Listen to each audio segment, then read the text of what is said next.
Sharqiy Turkistonda vazifa o'tagan sobiq amonlik saqlovchining e'tiroflari Xitoyning yolg'onlarini yana bir qatam fosh qildi.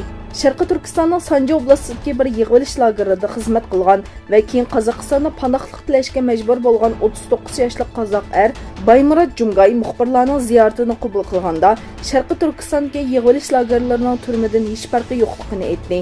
Ve özünün bir yılda 13 yaş bilen 80 yaş arasındaki nurgun kişini tutkun kılıp lagerga qamağanlıqını azap içinde itiraf kıldı. Baymurod tutkun qılğanlarning köpüncüsünün dindar kişiler ve çetel bilen telefon alaqası bolğanlar ekanligini aytdi. Ve bu lagerlarning muarif bilen hiçbir münasebeti yo'qligini bildirdi. O, eğer terbiyeleş merkezleri bolğan bolsa kişiler koyuzu bilen emas, belki erken halda o'tirgan bo'lardi dedi. Samsunning Bafra nahiyasidagi Xitoyning Sharqiy Turkistonda Uyg'urlarga yurgizayotgan siyosatlarga qarshi namoyish o'tkazildi. İHH insonparvarlik yordam vaqfining Bafra sho'basi Sharqiy Turkistondagi zulmlarga diqqat tortish uchun yurish faoliyati o'tkazdi. Uningdan boshqa Adananing Chuqurova nahiyasida va Istanbul Zaytunburnida Sharqiy Turkistondagi zulmlarni xalqqa tunishtirish maqsadida rasm ko'rgazmasi ochildi.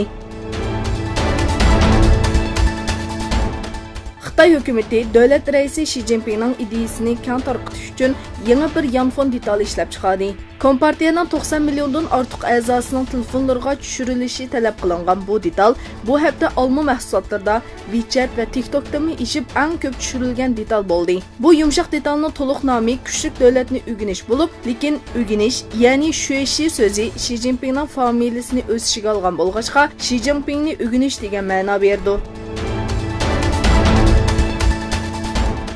Paris qo'ltiqi davlatlari boshchiligida Arab davlatlarining tashqi ishlar ministrlari Varshava yig'inida Isroiliya bosh ministri Netanyahu va Amerika amaldorlari bilan bir oraga kelib, O'rta Sharqdagi Eron tahdidini muzokara qildi.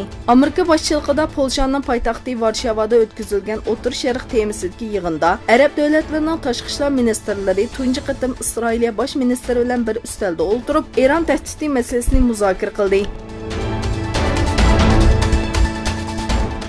YPG ve PKK terrorchilari Firat daryosining sharqiy qismini butunlay ishg'ol qilgandan keyin Derizorda taslim bo'lgan Daeshchilar Amerika bazasiga ilib berildi. Yerlik manbalarning xabar qilishicha, Suriya-Iroq chegarasidagi Derizor o'lkasining Baguz rayoni PKK ishg'oliga kirgandan keyin qurollarni tashlab taslim bo'lishga qo'shilgan Daesh terrorchilaridan necha o'nlagan kishi va oilalari Amerika qismlari tomonidan baza o'rnida ishlatilgan Al-Umar neftligiga to'shilgan.